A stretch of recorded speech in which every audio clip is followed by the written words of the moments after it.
لن تصدق ماذا يحدث عند ارتداء الجوارب أثناء النوم. سبحان الله.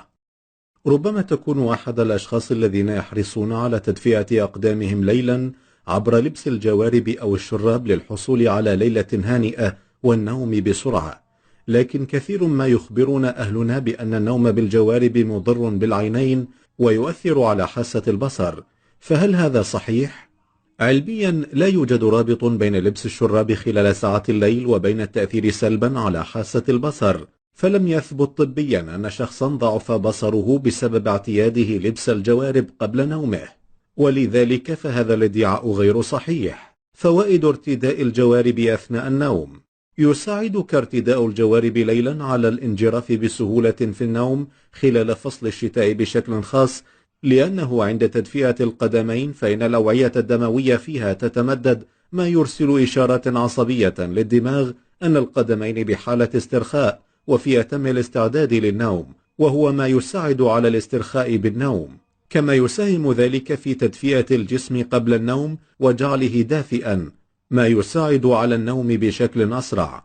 وفيما يلي فوائد إضافية للنوم مع ارتداء الجوارب: أولا، منع التعرق خلال الليل.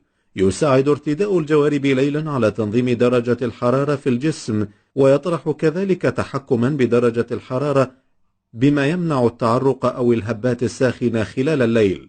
تقليل أعراض مرض رينود.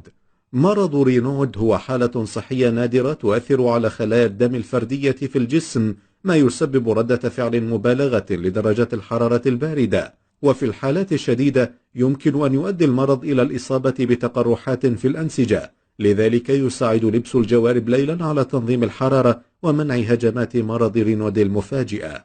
تحسين البشرة الجافة. للأشخاص الذين يعانون من جفاف الجلد وتشقق القدم خاصة خلال شهور الشتاء الباردة، يساعد ارتداء الشراب على توفير الترطيب المناسب، خاصة لو كانت الجوارب مصنوعة من القطن. اعتبارات يجب الأخذ بها عند لبس الجوارب ليلا: يجب مراعاة جوانب النظافة عند ارتداء الجوارب ليلا، كأن يتم تغيير تلك التي كنت تلبسها خلال النهار لما يعلق بها من البكتيريا والفطريات بفعل العرق. كما يجب أن تكون الجوارب قطنية والقدمان جافتين تماما. كما يجب ألا تكون الجوارب سميكة تماما تمنع تهوية القدمين، أو ضيقة تمنع سريان الدم في أوعية القدم الدموية.